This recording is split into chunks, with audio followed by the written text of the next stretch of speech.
Hello, Double Portion. It's me, Paulette Denise, doing a 6 minutes in the car. I have a little rant that I want to go on. That I wish I could look at my Bible and record at the same time, but I can't, so I'm having to come out of memory.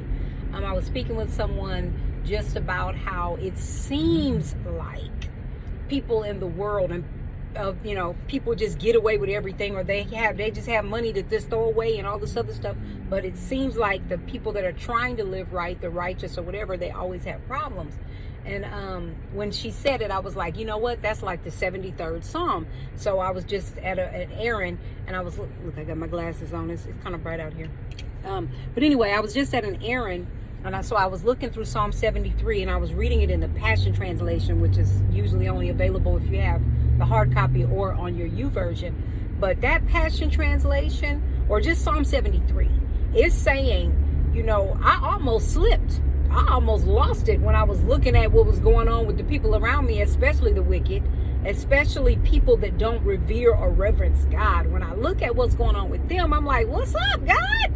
He's like, but then before I went there, he said, I thought it, but I didn't stay there. That's basically, I'm paraphrasing. It's Paulette D. paraphrasing Psalm 73. Psalm 73 in the Passion is titled The Justice of God. Now, I heard prophetess Lauryn Hill, I'm clowning, Lauryn Hill in one of her songs, she said, I remain calm reading the 73rd Psalm. So that was my first time being exposed to Psalm 73. But when I was studying it for myself, Psalm 73 and Psalm 37 basically say the same thing. Psalm 73 is talking about the justice of God, but Psalm 37 is talking about the wisdom. It's talking about wisdom. And so we will have wisdom to recognize that God is in control. And it may seem like the people in the world are getting away, but I tell you, read Psalm 73 on your own and pick up some or even Psalm 73 and 37, they both talk about that. Also, Job 42, verse 5, at the end of Job's trial, he says, I realize now that, all that I went through, the moral of the story is, I trust you. Before I had only heard of you, but now I know you for real, for real. It says my seeing eye sees you. So because of all that he had endured and gone through, he now has a new reverence and recognition of God. And so I will say that some of the things that we're going through, it may seem for no reason. Job went through, it seemed like for no reason. Some of the things we may be going through, we need to watch our mouths while we're going through. Or even I'm thinking of Habakkuk chapter 2. In chapter 1, he's saying, how long, O Lord, are these people going to live wicked like this?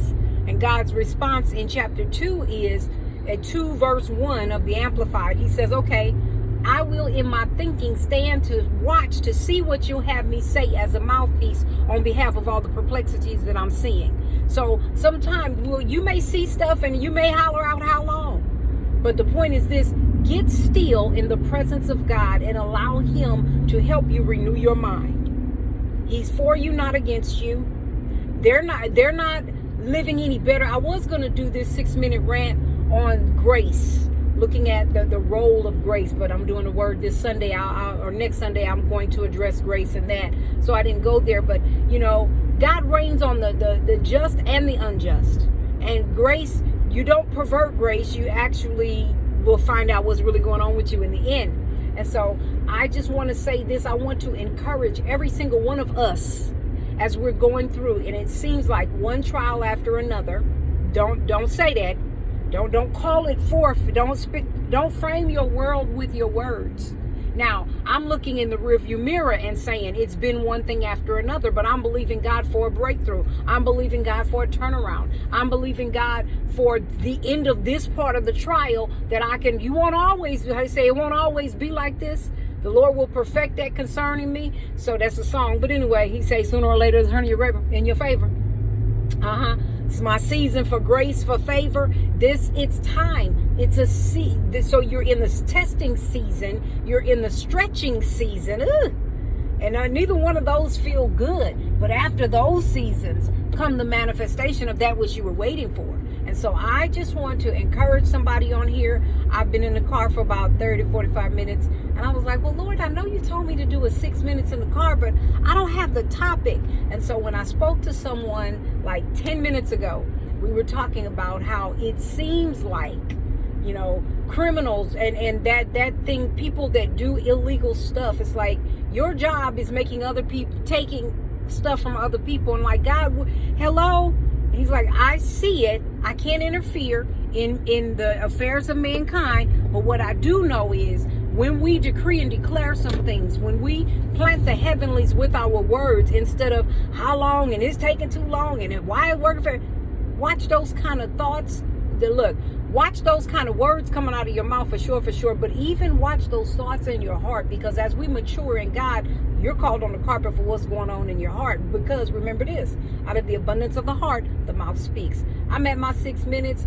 Read Psalm 73. And if you feel like it, flip over to Psalm 37 and see what the Spirit of the living God is saying to you on this day called today. Be blessed in your double portion.